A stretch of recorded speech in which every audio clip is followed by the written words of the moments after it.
I'm recreating the project I created for my very first video. To date, the cards and colors remain one of my favorites. I will use some of the old elements and also incorporate new ones to revamp my card layout. Stay tuned.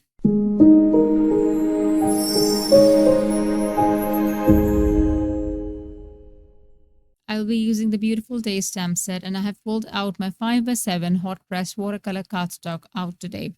I will use the smooth side to stamp on. To stamp, I will use the Obsidian Pigment Ink and stamp the flower from the Beautiful Day 2 times. Ignore the image on the right. I had to change the project and edit the video as I later found out that the image on the right, that stamp is now retired. And I wanted to show you what else you can use a replacement for this one. This is just because stamp set, in case you're wondering, and for those who might already have it and would like to use it instead of the one that I have replaced it with. I'm using the 36 band watercolor set to color the images. To color the flower, I will apply water to the area, drop in watercolor to the base, and pull out the pigment, creating a smooth gradient. If you have more pigment on your paintbrush, remove some of it before reaching the tip. This will ensure a smooth gradient. Do this a couple of times to build layers and add depth to the color, as in to make the layer or the color darker. You can also color the other petals and return to add more pigment to the base or the entire area if you want the color to be darker.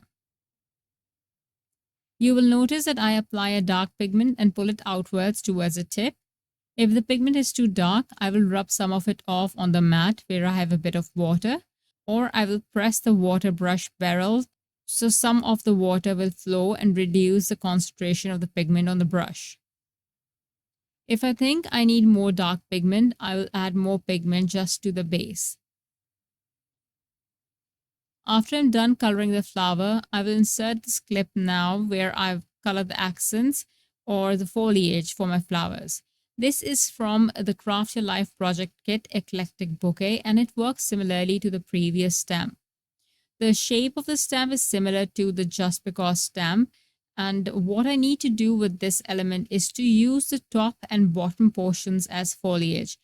I don't even need the flowers, but I will add a layer of color to them so that my arrangement looks fuller. I will start with the leaves. For this, I'm using Lava Rock.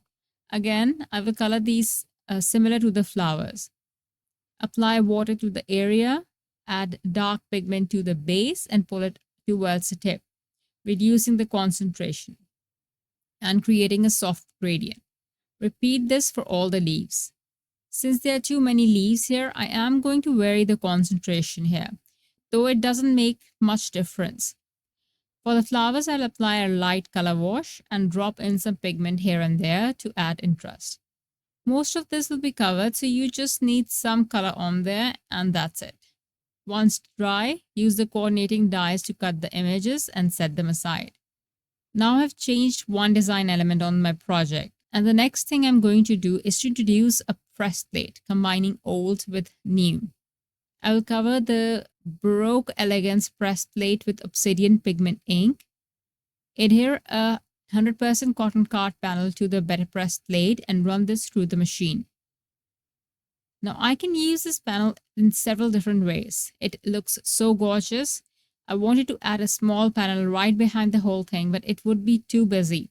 Plus, I wanted to add a geometrical element to add a modern touch to my older card design. I used the Halftone nesting circles die set and cut out 3 circles. I left the smallest die and then used the next 3 sizes for the circles. Now I will arrange everything. First, splatters on the A2 card front. I used the jet black ink spray on the span, and I added a very few black splatters. Then I will remove the images from the card front that I made previously because I wanted to use the same panel with the same splatters, and the circles are also on there, so I wasn't going to start again.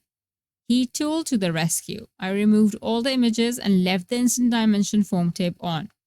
Adhere the new image from the Eclectic Bouquet by snipping it off in half and arranging it according to your liking, then pressing it onto the tape. Next, I placed flowers over it and adhered it with foam tape as well. Though my circles are already in place, I used glue tape to adhere them. Then I finished off the look with some enamel dots. I also added some control splatters with jet black alcohol marker because there was a bit of bare space. And that's it, my card is ready. I absolutely loved revamping my first card ever that I created a video for. I hope this journey of revisiting and reimagining has inspired you to embrace your own artistic endeavors, whether it's picking up a brush for the first time or revisiting an old project with fresh eyes. Thanks so much for watching. Bye.